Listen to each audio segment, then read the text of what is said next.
Mere mugwanja ya agendi aria maratungirwo ni mutino wa mai runyanjara-ini rwa Hell's Gate mwena wa Naivasha kaunti-ini ya Nakuru ni onekanite yothe. Agikira uhoro uyu mukonde munene wa ruhonge rwa KWS mwena wa Rift Valley Agri Maumo augite ati atandatu acio ni raia a bururi wa Kenya indi wa mugwanja ni raia wa kuma bururi ungi. It was 7 in total. We had 6 Kenyans and 1 non-resident who is of Asian origin. Maumo augite ati mbura irathandanire mwena wa rugongo na gucungiriria muiyuro wa mai mwena wa kianda. Similar incident, I think we lost 7 Kenyans, but since that time I think it was wake up call.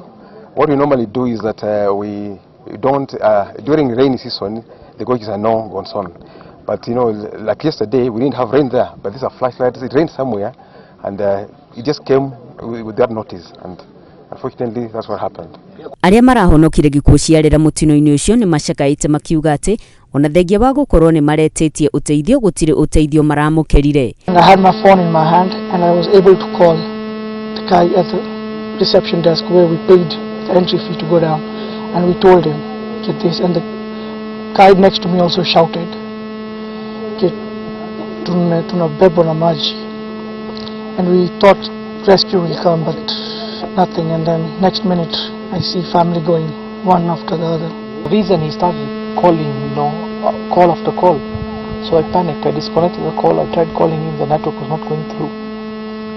I called again and all I heard was maji inatuchukua. It got disconnected.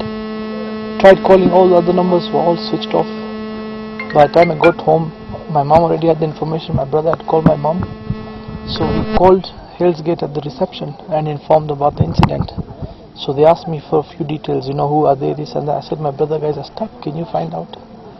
And they didn't have any audacity to call us back. They didn't call us, zero communication from them. We've been calling them. I've called them more than 15 times. They did not even call us once to say what has been happened, who has been rescued.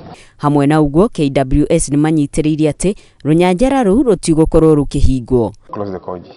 We have not closed the gorge, but what we're saying is that during rainy season we work with the tour guide to make sure that the visitors don't go to the gorge, but we have not closed the gorge. So tourists can still come? Yes, so tourists can still come, they're welcome. Mutino uyu urahanikire riri mutino ugita ucio wahanikire miaka 7 muhituku kuria wacungiririe ikuo cia andu 7. Nugari wa Mbui, Njata TV.